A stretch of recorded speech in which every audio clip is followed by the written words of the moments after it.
अजितदादा पवार यांच्या आठवणीमध्ये एका कार्यकर्त्याने AI व्हिडिओ आणि ऑडिओ तयार केलेला आहे, same to same Ajitdada Pawar यांच्या आवाजामध्ये, आणि त्यांचे शेवटचे शब्द देखील त्यांनी मांडलेले आहेत. ते मी तुम्हाला ऐकवतो. अरे बेट्यानो, इतक्या लवकर मी काय जात नसतो तुम्हाला सोडून. हा, मला बी अजित पवार म्हणतात. पण गऱ्यांनो, नियतीचा खेळ बघा. खरंच आज माझा हा प्रवास इथंच थांबतो. मी नेहमी म्हणायचो, राजकारण आपल्या जागी आहे, पण काम महत्वाचं.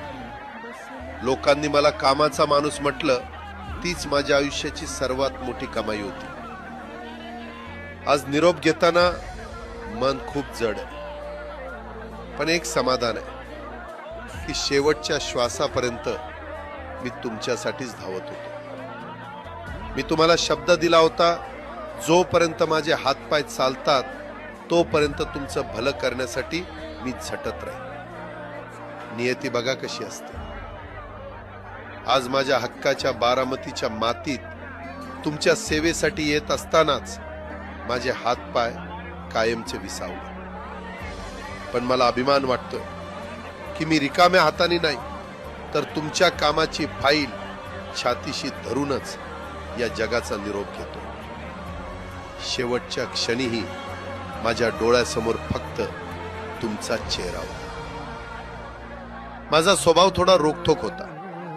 कधी कुणावर ओरडलो असेल, कुणाचं मन दुखावलं असेल, पण माझ्या त्या रागामागे फक्त एकच तरफड होती की माझ्या सामान्य माणसाचं काम झालं पाहिजे. सत्तेसाठी नाही, तर तुमच्या हक्कासाठी मी नेहमीच दादा म्हणून उभा राहिलो.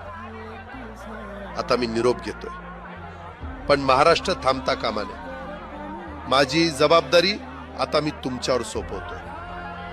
राजकारण करा, पण विकासाची गती थांबू देऊ नका. जाता जाता माझ्या शैलीत डोळे पुसून शेवटचं सांगतो, आता रडत बसू नका. उठा आणि कामाला लागा. माझा महाराष्ट्र आपल्याला अजून खूप पुढे न्यायचा.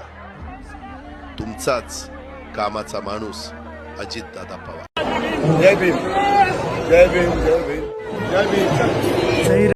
महाराष्ट्राचे उपमुख्यमंत्री माननीय अजितदादा पवार यांना माझा क्रांतिकारी जय भीम आणि त्यांच्या स्मृतीस विनम्र भावपूर्ण श्रद्धांजली. असा रोखठोक आणि